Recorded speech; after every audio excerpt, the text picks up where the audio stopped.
Se você sempre quis ler o autor Charlie Donlia, mas não sabia por onde começar, fica nesse vídeo porque hoje eu vou te ajudar. Olá pessoal, tudo bom? Sejam todos muito bem-vindos de volta, eu sou a Cat e hoje estou aqui para falar sobre sobre Charlie Donlia. Esse autor que já escreveu 10 livros, todos eles publicados aqui no Brasil. E volta e meia eu recebo a pergunta: Cat, qual que é a ordem de leitura dos livros do Charlie? Por onde eu começo? Tem que ler na ordem? Pode ler avulso? Como que eu faço? Então hoje eu tô aqui para responder todas as suas perguntas. Vou te explicar sobre a ordem de leitura e também vou te dar uma breve sinopse de cada um deles para que você saia desse vídeo com as informações completas. O Charlie Donlia é um autor americano que vive em Chicago e ele é formado em medicina oftalmológica. E uma curiosidade sobre ele é que ele não era um leitor inveterado, ele não tinha muitas afinidades assim com a literatura, até o dia em que ele leu um romance do John Grisham chamado A Firma. Ele mesmo disse que depois que ele leu esse livro, o mundo da literatura se abriu para ele e ele percebeu que aquilo era incrível e que ele gostaria muito de saber mais, ler mais e talvez, quem sabe, um dia escrever daquele jeito. E em 2016 ele lançou seu primeiro livro, um suspense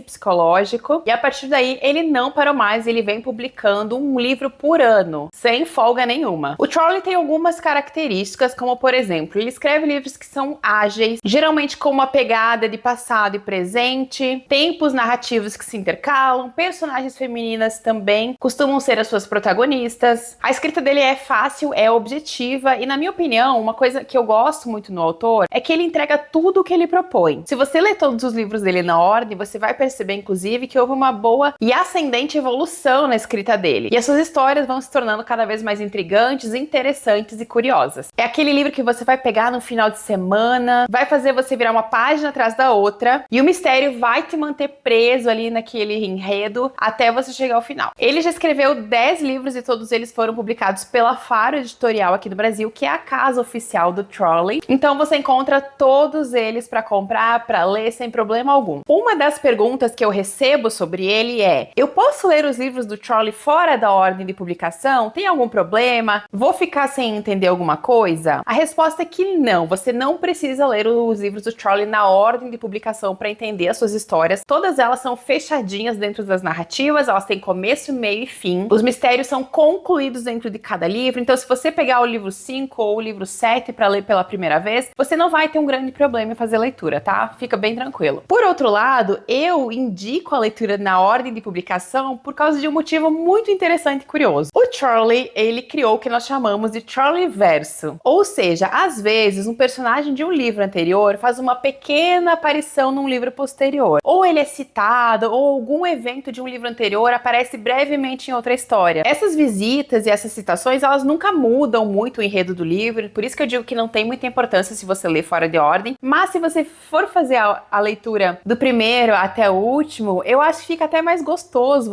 você tentar caçar esses pequenos detalhes que estão ali entremeados na narrativa. Então não tem problema você ler fora de ordem, mas eu acho que seria interessante e adicionaria uma carga de diversão ali à tua leitura, tentar caçar essas referências. O primeiro livro do Charlie foi A Garota do Lago, publicado em 2016. Nesse livro, uma jovem estudante chamada Becca vai ser brutalmente assassinada na sua casa, que fica à beira de um lago, num local que sempre foi tranquilo, um local onde vivem muitas famílias, que nunca teve nada muito problemático acontecendo naquelas imediações. E logo uma repórter chamada Kelsey, ela vai se interessar pelo caso e ela vai ir até Summit Lake para tentar descobrir mais alguma coisa sobre o assunto. É ali que ela vai se deparar com um possível acobertamento do que realmente teria acontecido com essa garota. E ela começa então ali a mexer naquele vespeiro, a fazer algumas perguntas, porque ela acha que ela pode descobrir muito mais. Já vou dizer pra vocês que de todos os livros do Charlie, o primeiro é o meu menos favorito. Não porque ele seja ruim, eu acho que ele é um ótimo, bom livro, ele é um livro que dá o pontapé na história do Charlie Donlia, e como a gente viu, o Charlie não era um escritor que nasceu escrevendo, ele foi se construindo como escritor, e nesse primeiro livro, eu acho que ele acerta bastante na sua primeira história, eu acho que ele se dá muito bem em vários momentos, mas tem um detalhezinho ou outro ali que não me agradaram tanto assim, mas eu acho que mesmo assim é uma boa estreia. E se você leu esse livro e não gostou tanto e depois desistiu do Charlie, eu te digo para continuar porque realmente ele melhora de forma crescente ao longo das suas narrativas. Em 2017 foi a vez de Deixada para Trás, um dos meus favoritos. Nesse livro, duas adolescentes, a Nicole e a Megan, elas desaparecem depois de uma festa no final do verão, e apesar da comoção que isso gera naquela comunidade, elas não são encontradas logo. Um tempo depois, a Megan escapa de um bunker no meio da floresta, mas ela simplesmente perdeu a memória, ela não sabe o que aconteceu lá e ela também não consegue dizer onde fica esse bunker, da onde ela fugiu e o que teria acontecido. Um ano vai se passar, a Megan acaba se tornando uma certa celebridade, todas as pessoas querem chegar perto dela, querem conhecer a garota que sobreviveu, a garota que fugiu, porém ela se sente muito mal com o fato de que a Nicole nunca foi encontrada e ela ainda está sendo dada como desaparecida. Nesse ínterim, nós vamos conhecer a Lívia. A Lívia é uma perita forense e ela é irmã da Nicole, a garota que continua desaparecida. E ela e a Megan vão unir forças para tentar descobrir a verdade, desbloquear as memórias da Megan e tentar encontrar a irmã dela viva ou morta. Em 2018 foi a vez de Não Confie em Ninguém. E esse aqui, ele é polêmico, viu? Nesse terceiro volume do Charlie Don't Leah, nós vamos conhecer a Gracie Sebald, que ela vai ser acusada de ter matado o namorado durante uma viagem. Ela fica presa durante 10 anos e apesar dela dizer que não é sua culpa, que ela não matou o namorado, que nada foi investigado direito, ela continua sendo considerada culpada pela morte do namorado. Nesse momento, entra em cena uma personagem chamada Sydney, que é uma cineasta. A Sydney, ela está querendo criar um documentário sobre a história da Gracie. Quando ela escuta essa coisa de que talvez houve um erro de investigação, a polícia colocou os pés pelas mãos ali nessa história, ela percebe que se ela investigar, talvez ela tenha uma história incrível para botar no documentário dela. Então ela vai atrás da verdade. Quando eu digo que esse aqui é um pouquinho polêmico, é porque o final dele é apocalíptico. Lá em 2018, quando Charlie Don't Leah escreveu esse final, ele não era tão comumente usado. Hoje eu já vi outros livros que tiveram uma finalização muito parecida, mas lá em 2018 foi um completo choque. Eu lembro que as pessoas ficaram indignadas, eu lembro que as pessoas não gostaram, eu lembro de muita gente dizendo, nossa, eu gostei do livro, mas eu odiei o final, porque realmente não era assim muito comum o autor usar essa finalização. Da minha parte, eu acho que foi uma finalização interessante que saiu um pouquinho do comum. Em 2019, ele lançou um dos meus favoritos também, Uma Mulher na Escuridão. Aqui nós vamos conhecer uma investigadora forense chamada Rory Moore, que ela vai até a casa do pai que acabou de falecer para organizar os seus papéis, os seus negócios. Esse pai dela era um investigador também, e é ali, remexendo nos papéis do pai dela, que ela vai encontrar uma série de documentos sobre um caso de 5 mulheres assassinadas em 1979. E ela descobre também que uma outra mulher, chamada Angela, teria ajudado a polícia na época a resolver esses casos e prender o homem. Ele está condenado até aquele momento. Porém, a Angela desapareceu lá na década de 70, nunca mais se soube nada sobre ela, e o homem que foi acusado de fazer com que ela desaparecesse está prestes a ser solto no presente. E esse homem vai procurar Rory porque ele quer que ela ajude ele a provar que ele não matou essa mulher, ele não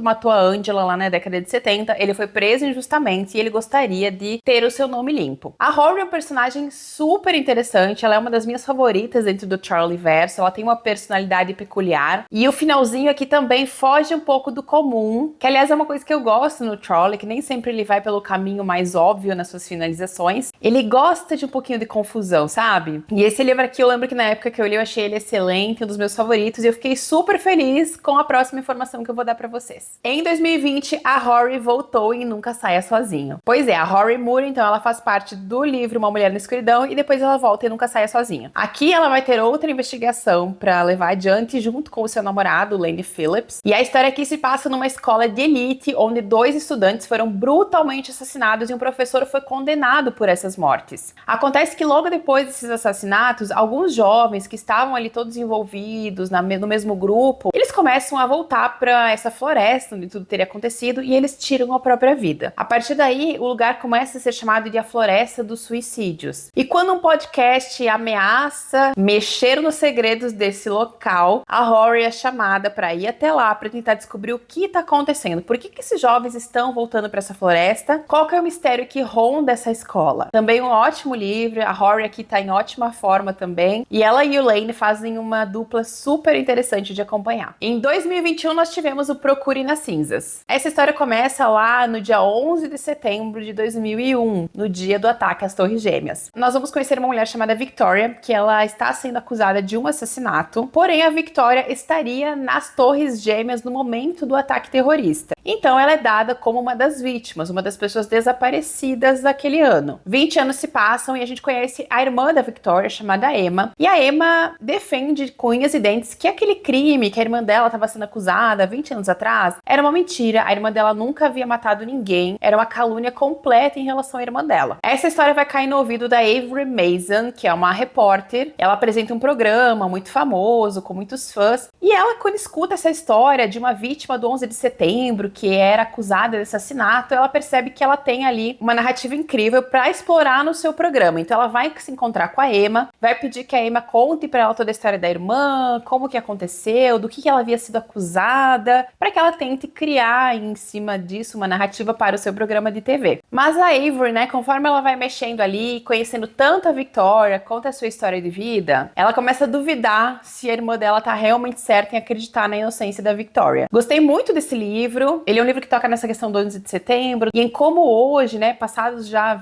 mais de 20 anos, as vítimas ainda estão em processo de reconhecimento, que é um assunto bem delicado, interessante, e aqui ele fala um pouquinho sobre a ciência por trás dessa investigação e dessa identificação. Depois disso, nós temos a publicação de Olhos Vazios. Esse aqui saiu em 2023. Nesse livro, nós conheceremos uma jovem chamada Alex, que a família dela foi assassinada dentro de casa e todo mundo acreditava que ela era a culpada, ela era a mandante do crime. Ela foi chamada de Olhos Vazios pela imprensa por causa da sua expressão que não se alterava durante o julgamento, e apesar de ser comprovado que ela não era a mandante do crime, não tinha matado a família, a vida dela foi totalmente destruída pela imprensa. Ela teve que mudar de nome, mudar de endereço, se reinventar para poder continuar sobrevivendo. O tempo passa e agora a Alex, já adulta, é uma investigadora particular. Ela trabalha para uma firma que investiga antecedentes criminais, e é durante uma dessas investigações que ela recebe a missão de investigar uma pessoa, os seus álibis e tudo mais, que ela vai se deparar com um detalhe que talvez tenha uma conexão com o assassinato da sua família, e isso vai reabrir a ferida dentro dela. E ela percebe que talvez ali seja a chance dela descobrir quem realmente assassinou a família dela, e isso limpe toda a imagem ainda manchada que ela tem. Em 2024 nós tivemos Sussurros do Passado. Nesse livro nós vamos conhecer a Sloan, que é uma jovem que ela vai fazer uma pesquisa genética. Ela coloca o DNA dela para fazer a tal da pesquisa e ela vai descobrir que ela é um bebê que desapareceu há 30 anos atrás. Isso vai virar a vida dela de cabeça para baixo. Ela não entende o que aconteceu com ela foi adotada, ela tem uma família biológica, e depois disso ela vai realmente rastrear essa família que até hoje procura por ela, procura pelo bebê, e ela descobre então que a família dela mora numa outra cidade, é uma família muito rica, influente, e os pais dela foram assassinados, os pais biológicos no caso. Ela vai então se mudar para essa cidade para investigar essa família antiga, para tentar descobrir se ela tem alguma afinidade com esses membros que ela nunca conheceu, e é ali que ela vai descobrir que talvez os pais dela, quem matou os pais dela, não queira que ela, bebezinha, volte. E lembra que eu falei sobre os crossovers de personagens que acontecem ao longo das narrativas? Nesse livro aqui a gente vai reencontrar a Livia Cutty, que é a protagonista de Deixado para Trás. E esse ano, 2025, nós tivemos o lançamento do Teio de Mentiras, o primeiro romance protagonizado por um personagem masculino. Aqui nós vamos conhecer o Ethan, que é um ex-detetive que agora é médico, e um dia o seu ex-companheiro, né,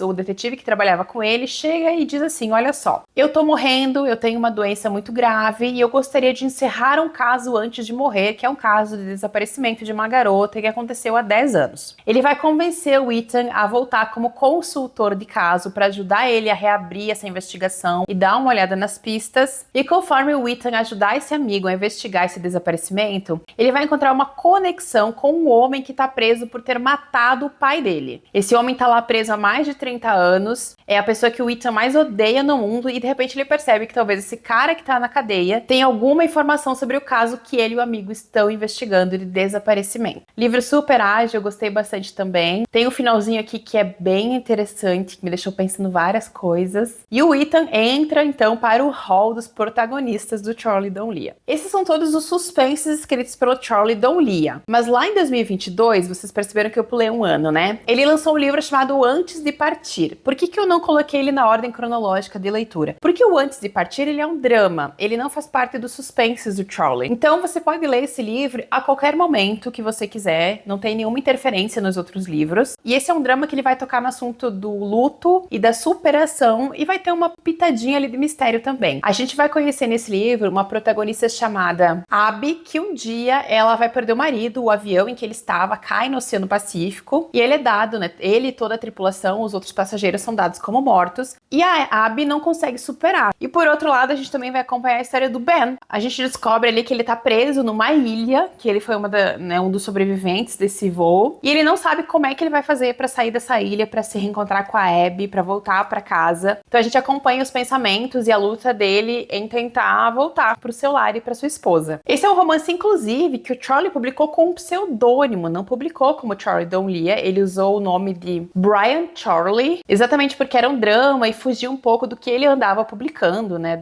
do estilo que ele estava publicando. Então, na minha opinião, Antes de Partir, ele é um livro do Charlie que você pode ler ele fora da ordem de publicação, porque ele não tem conexão com os suspensos do autor, tá? E é isso, gente, essa é a ordem de leitura do Charlie Don Leah, espero que vocês tenham gostado, que esse vídeo seja útil pra vocês. Ano que vem, com certeza, terá livro novo dele, já que ele tá publicando um por ano. Eu vou deixar a lista de todos eles na ordem certinha pra vocês aqui embaixo, tá? É só vocês clicarem aqui no box, vai estar tudo lá. Espero que tenham gostado desse vídeo. Foi um prazer gravar pra vocês. Beijão. A gente se vê no próximo vídeo.